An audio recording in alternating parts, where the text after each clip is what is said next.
Hello everyone, welcome back to my channel NCERT Maths with Baldeep. Today we are going to start a new chapter of your grade 8, that is chapter number 7, cube and cube roots. So this is an introduction video. As you already know, in every introduction video I will cover all the topics that are included in this chapter. So let's see first of all, what is cube of a number? Cube of a number means any number when it is multiplied by itself 3 times, that number is called cube of a number. For example, if I say 2 cube, so 2 cube means 2 into 2 into 2 as 8. So we can say what is cube of 3? That is 8. Okay. So if I take any other number, that is 3 cube. So this is 3 into 3 into 3 means any number should be multiplied by itself 3 times. So 3 into 3 is 9. 9 into 3 is 27. So how to read? Cube of 3 is 27. Okay. So we can say that this 8 and 27 are cube of 2 and 3 respectively, or also we can say that they are perfect cubes. So 8 is a perfect cube, 27 is a perfect cube. Any number is a perfect cube when we have any other number which is multiplied by itself 3 times and we can get that answer. So that answer is a perfect cube. So let's see, there are certain facts about cube of any number. So first one is there are only 10 perfect cubes from 1 to 1000, because we already know that 1 cube is 1 and 10 cube is 10 into 10 into 10, that is 1000. So we have only 10 numbers from 1 to 10 and their cubes are from 1 to 1000. For every number when we cube, we have only one answer. So we can say that there are only 10 perfect cubes between 1 and 1000. Second fact is cube of an odd number is always odd. So we can take any number. Suppose 3 cube, this is 27. Already I have done here. So let's take any other number, that is 5. So 5 cube means 5 into 5 into 5. So 5 5s are 25. 25 into 5 is 125. So we can see that if the number is odd, cube is also odd. If the number is odd, cube is also odd. Or we can make a statement that cube of an odd number is always odd. Second is cube of an even number is also even. So again, take any example. So 2 cube is 8. If I take 4 cube, so 4 into 4 into 4, so this is 64. So we can justify that if the number is even, cube is also even. Okay. So whenever sometimes students have doubt how to prove some things or some statements, the best way to do is always take an example, whether this is odd, we can take any odd number. If it is even, we can take any even number. Do whatever they are asking us. If it is square, square that number. If it is cube, cube that number, and then you can verify the statement with your answer. Okay, like here they have asked cube of an odd number. So I have taken any random number. So we will cube it and then we can see whether the answer is justifying this part or not. So this is the best way to score marks. Whenever we have to say any true, false or justification, take any example related to that, find the answer, and then you will get to know whether this statement is true or false. Okay. So now let's move on to the next topic. So now let's understand some interesting patterns while calculating cube. First is adding consecutive odd numbers. If we add any consecutive odd numbers, we will get cubes of certain numbers. Suppose 1. 1 is our first number. So this can be equal to 1 cube. Let's move on to the next two numbers. Means first we will take one number, one odd number. So in second line, next two odd numbers. In third line, next 3 odd numbers. So we will not start with the first number always. So we will keep on doing. So in second row, we will have 2 numbers. So after 1, this is 3 plus 5. So 3 and 5 will give me 8, and this 8 is equal to 2 cube. So in third row, I will take 3 consecutive odd numbers that comes after 5. So after 5, it will be 7. Next is 9 and next is 11. So 11 and 9 is 20. 20 plus 7 is 27 and this 27 is 3 cube, right? So here, so whichever is the row number that will be the cube. So 1 cube, 2 cube, 3 cube. So in fourth row we will have 4 cube and it will start after 11, that is 13 plus 15 plus 17 plus 19. When you add all those numbers, you will get 64 and this chain will go on. So that means adding consecutive odd numbers, we will get cube of certain numbers. Okay. So next property is cube and their prime factors. So each prime factor of a number, it will appear 3 times in the prime factorization of its cube. Why? Because while calculating cube, we were multiplying the same number 3 times. So if one factor is coming in one number, so when we multiply it 3 times together, so that factor will come 3 times. Okay, so let's see. So what are the prime factors of 4? So this is 2 into 2. So now what they are saying is this each factor, that is 1 2 is there, second 2 is there. So each factor will appear 3 times. Okay. So now according to this statement, we can say that this 2 will come 3 times. Okay. So we will have 3 2's and this 2 will also come 3 times. That is again 3 2's. So total it should be 6 2's. So let's verify this. What is 4 cube? 4 is 4 into 4 into 4. This is 64. So let's factorize 64. This is 32. Then 16. 8. 4. 2. And 1. Okay. So now see 1, 2, 3, 4, 5, 6. So 6 2's are there. So no need to do this. What we will do is we know the factors of 4. So when we are calculating 4 cube, so we will do this. Okay. So that means each factor will come 3 times. So directly you can write this 2 raised to power 3 into 2 raised to power 3. So this will be 2 into 2 into 2.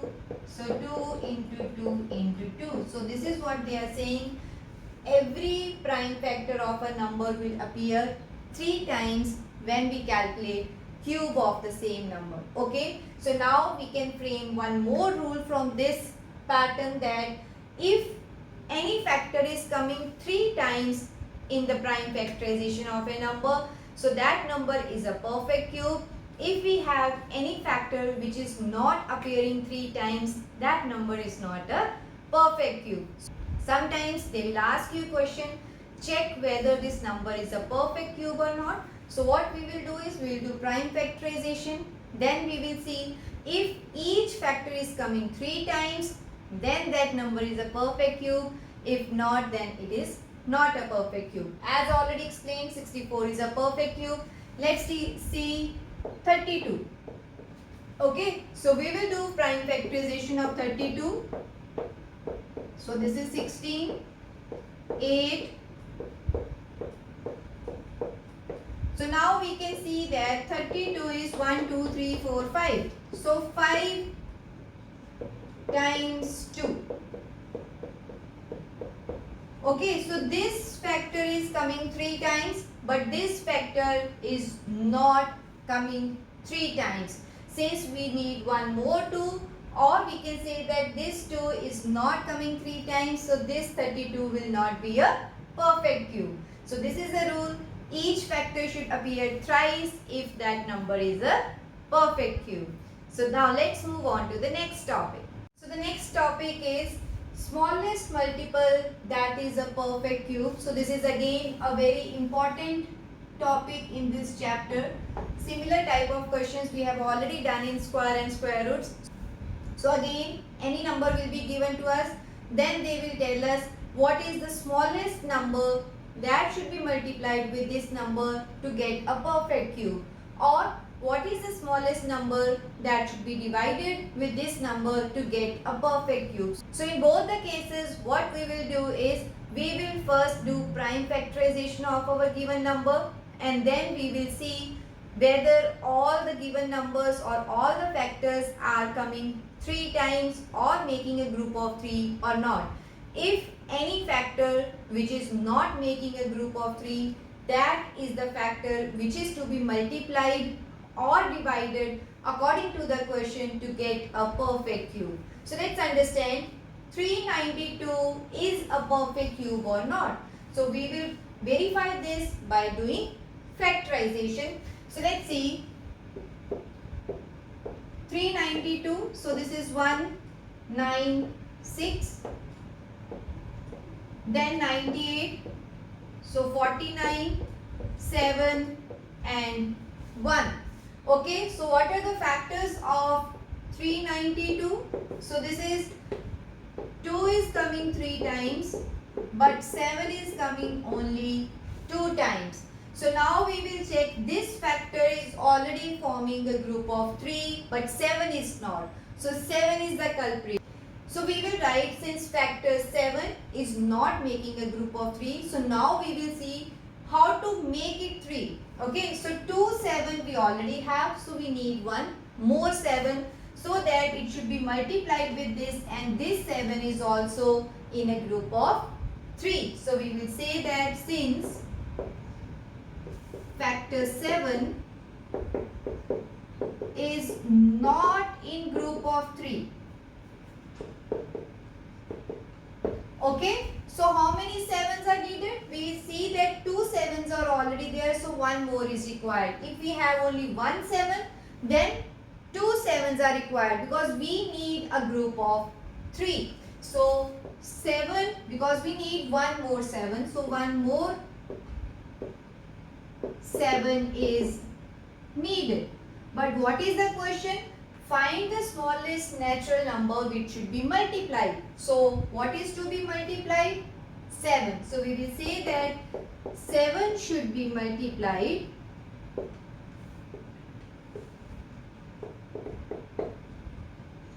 to get a perfect cube. Clear? Because if we multiply our given number with 7, so what is going to happen is we will get one more 7. Okay, so now this 7 is also in group of 3, this 2 is also in group of 3, so the required number will be a perfect cube. So this 7 is only when we write this here, so no need to write here. Okay, so this is the way how to find a number which should be multiplied to get a perfect cube. Same thing will apply if it is, instead of this multiplication, it is divided. So we will follow the same steps, that is 392 has factors 2 into 2 into 2 and 7 into 7. So again this is in a group of 3, but 7 into 7 is not a group of 3. So in order to divide, we should eliminate this. Okay, because either we can make it a group of 3, but that is possible only when we multiply it with 7. But our question is divide. So we will divide by this full factor so that automatically this 49 should be eliminated from this question, and we will get any number which will be a perfect cube. So again we will write the same thing. Since 7 is not making a group of 3, therefore all those numbers that are included in that factor, so means not 1 7. Since we have 2 7s, so we will divide with that product, means we have to eliminate that factor from the given question. So we will say that 7 into 7, that is 49, is the number with which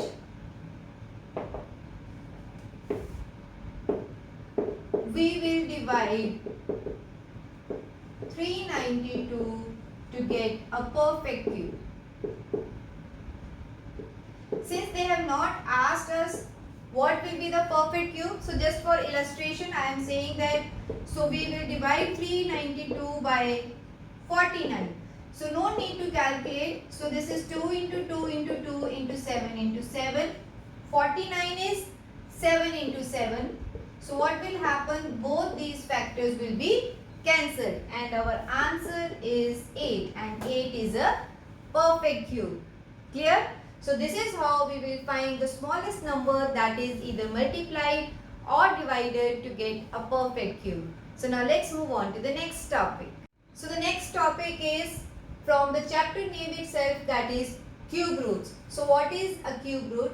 As already explained in the chapter square and square roots also, that square root is an inverse operation for squaring of a number, like subtraction is inverse operation for addition, division is inverse operation for multiplication, square root is inverse operation for squaring. Similarly, cube root is an inverse operation of cubes of a number. So what is the symbol of cube root? So this is similar to your square root, like this, okay, but this is square root. If you write this subscript 3 inside that symbol, that is a symbol of cube root, okay. Since square root has power 1 by 2, similarly cube root means power 1 by 3, okay. So next is calculating cube root through prime factorization method. In square roots we have two different methods, that is prime factorization and long division method, but we have only one method, that is prime factorization, to calculate cube roots of a number. So first thing is we should do factorization. So let's see, number is 216. Since this is even number, so we will start with 2, 108, then this is 54, this is 27. So 27 goes in the table of 3. So 3 9s are 27, then 3 3s are 9, and 3 1.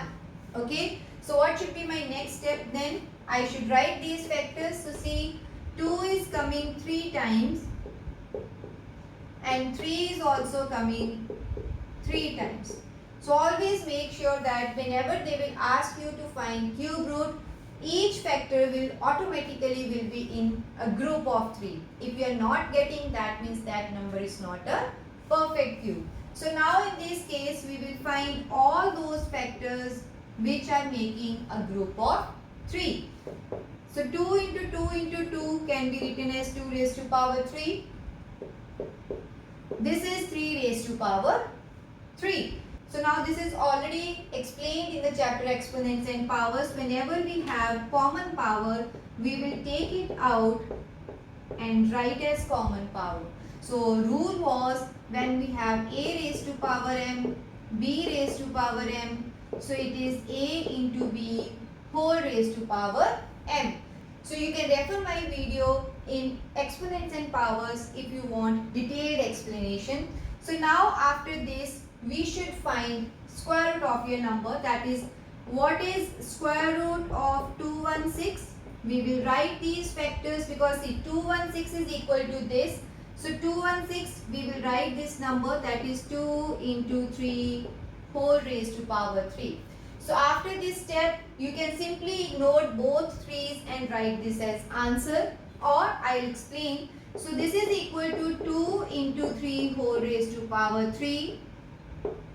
And I already told you that this cube root is equal to 1 by 3 power. So if I have to remove this cube root sign, so 1 by 3 will come here. So again, using laws of exponents, so we will write this as 2 into 3, this 3 multiplied by 1 by 3. So 3 and 3 will be cancelled and answer is 2 into 3 as 6, or we can say cube root of 216 is equal to 6, right? I repeat what we have done. We have done prime factorization. We have written all those factors. Make the group of 3 for each factor. Write in the exponents of 3, and then from each group we will write one number and multiply all those factors. That is your answer. Correct? So last topic is estimating cube root. That means without doing any calculations or without using prime factorization method, how to estimate cube root. So what we will do is, any number is given to us. So now we will make groups of 3 starting from this side to this side. So that means 1, 2, 3, this is my one group. 1, 2, 3, this is my second group. If we have more numbers, we can make further. So this will be your first group. This is second group. So first group will indicate ones digit.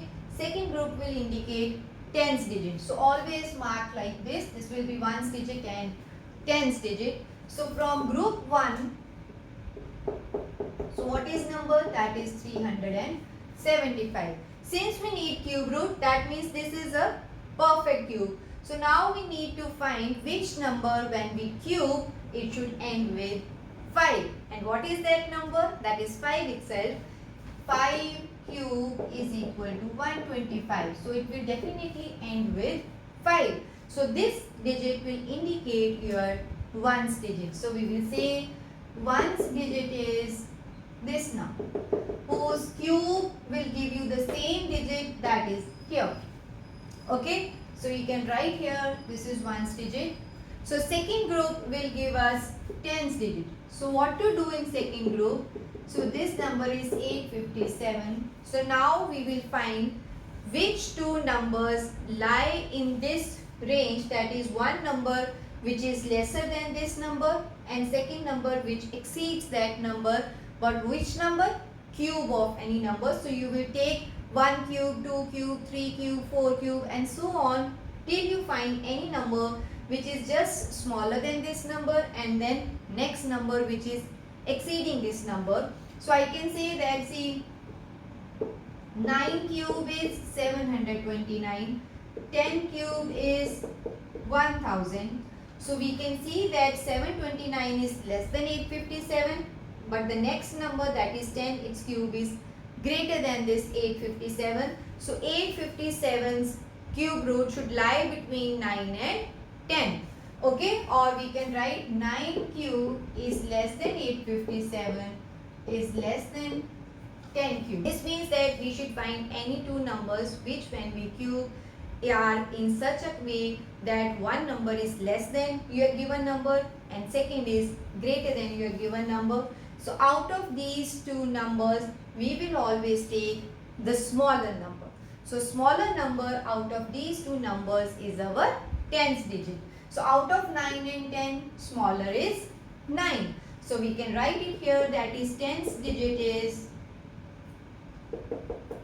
9. So 9 you can replace it here also.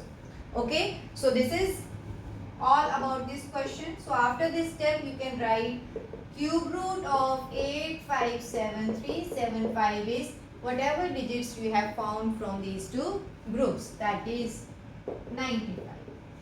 Okay. So I hope now you know how to estimate cube roots using this method. Okay. So with this topic, all the topics of the chapter cube and cube roots are covered. I hope you are clear with all the concepts related to this chapter. If you like my video, please subscribe to my channel. This is all about this video. See you in my next video with the exercise of this chapter. Thank you.